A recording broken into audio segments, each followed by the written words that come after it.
तो हम पाते हैं कि ये बात स्पष्ट की गई है कि शिकायत अगर की जाएगी तो 24 घंटे के अंदर उस शिकायत को हटाना होगा।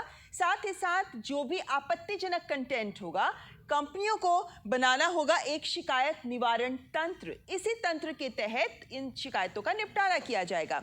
साथ ही जरूरी बात यह है कि शिकायतों का निपटारा करने वाला अफसर भी रखना होगा और समय सीमा निर्धारित है। 24 घंटों में पंजीकरण जरूर करना होगा और 15 दिनों में ही शिकायत का निपटारा भी जरूर करना होगा। समय सीमा तय है, 24 घंटों के भीतर ही महिलाओं के खिलाफ अगर कोई आपत्तिजनक पोस्ट है तो उसे भी हटाना ही होगा। अभी तक जो कंपनियां करती आई हैं अब वो नहीं चलेगा। कंपनियों को हर महीने रिपोर्ट भी देनी होगी कि क्या शिकायतें आई हैं, उसको लेकर हर एक रिपोर्ट जो दी जाएगी उसमें सब विस्तार से बताना होगा। सोशल मीडिया की दरअसल 2 श्रेणियां भी दी हैं सरकार ने, जिसमें एक सोशल मीडिया एक और इंटरमीडियरी और एक सिग्निफिकेंट सोशल मीडिया इंटरमीडियरी है। अभी जो सिग्निफिकेंट यानी ज्यादा महत्वपूर्ण सोशल मीडिया इंटरमीडियरी है, इसके ऊपर अतिरिक्त जिम्मेदारियां दी गई हैं। अब वो जिम्मेदारियां क्या होंगी? दरअसल यूजर की जो संख्या है उसके आधार पर इस श्रेणियों की पहचान की जाएगी कि कौन सी किस श्रेणी में आती है, और इसको लेकर सरकार ने कहा है कि नोटिफिकेशन भी जल्द ही जारी किया जाएगा। अब सिग्निफिकेंट सोशल मीडिया की अगर हम बात करें तो आपको बताना चाहेंगे कि भारत में मुख्य अनुपालन अधिकारी रखना होगा। इन्हें विदेश में बैठे हुए काम नहीं करना होगा। भारत में कंप्लायंस ऑफिसर होगा, नोडल संपर्क अधिकारी भी रखना होगा और स्थानीय शिकायत निवारण अधिकारी की नियुक्ति करनी होगी। यही नहीं बल्कि हर महीने इन्हें अनुपालन रिपोर्ट भी प्रकाशित करनी होगी, जिसका मतलब कितनी शिकायतें आई, उन पर कितना और क्या काम किया, क्या कदम उठाया गया, ये सारी रिपोर्ट सरकार को देनी ही होगी। एक बड़ी बात, क्योंकि लगातार देखा जाता है कि यूजर की कोई सामग्री या यूजर का अकाउंट ही हटा दिया जाता है, तो ऐसे में यूजर को पहले बताना होगा। यूजर भी कुछ कहना चाहता है तो उसे सुनना होगा, यूजर को बताकर ही कदम उठाया जा सकता है। स्वैच्छिक सत्यापन, सेल्फ सर्टिफिकेशन की भी, वैलिडेशन की भी यहाँ पर एक सुविधा दी जाएगी। आप खुद वेरीफाई कर सकते हो, अपने वेरिफिकेशन आप खुद भी कर सकते हो, ये एक व्यवस्था देनी होगी।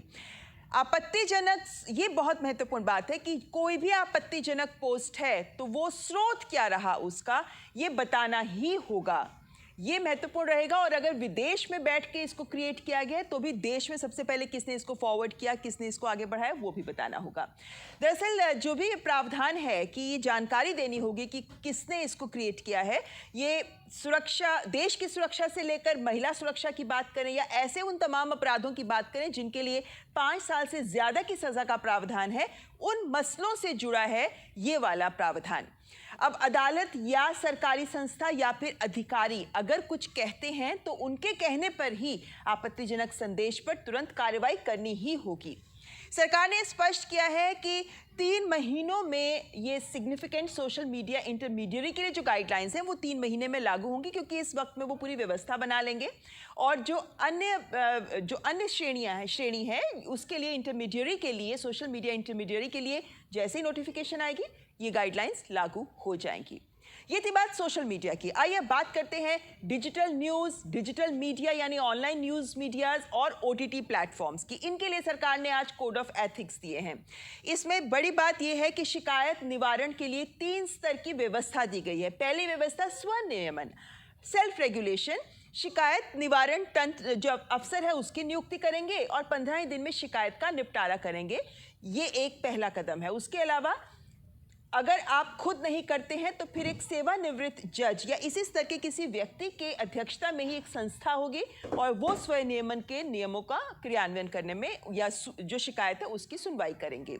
और अगर ये नहीं तो एक तीसरा और आता है, तीसरा स्तर जो आता है वो सूचना और प्रसारण मंत्रालय के स्तर पर है कि उनकी निगरानी होगी और उसके लिए व्यवस्था बनेगी। उस व्यवस्था में क्या होगा कि शिकायत निवारण पर अंतर विभागीय समिति बनाएगा मंत्रालय और साथ ही कोड ऑफ एथिक्स भी तैयार करेगा, जिसके आधार पर इन OTTs और डिजिटल न्यूज़ और मीडिया प्लेटफॉर्म्स को काम करना होगा। ये कहा है सरकार ने स्पष्ट तौर पर कि जिस तरह सेंसर बोर्ड के पास भी नियम होते हैं, आयु वर्ग के अनुसार श्रेणी बनी होती है, उसी के आधार पर कंटेंट बनाया जाता है, तो उसी तरह से श्रेणियां बनानी होंगी OTT प्लेटफॉर्म्स को भी। 5 श्रेणियां कही गई हैं। पहली श्रेणी जो सभी के लिए यानी यूनिवर्सल, जो सभी के लिए वो कंटेंट एप्लीकेबल होगा।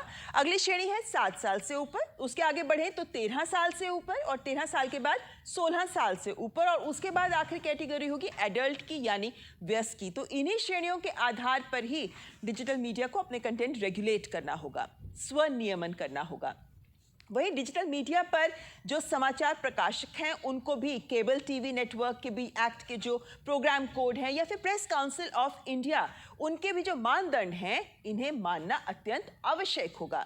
तो ये वो नियम हैं, वो गाइडलाइंस हैं जो एक तरीके से पूरे सोशल मीडिया को, डिजिटल मीडिया को, ऑनलाइन न्यूज़ पोर्टल्स के साथ साथ जो OTT प्लेटफॉर्म्स हैं, ओवर द टॉप प्लेटफॉर्म्स हैं, उनको भी रेगुलेट करेगा। एक मांग जो लगातार की जाती रही, लेकिन जाहिर है कि जब सरकारी गाइडलाइंस लेकर आई है तो इनको लेकर तमाम सवाल भी उठेंगे और कई आशंकाएं भी उठेंगी। तो उनके जवाब लेंगे अपने मेहमानों से, लेकिन फिलहाल यहाँ वक्त एक ब्रेक का।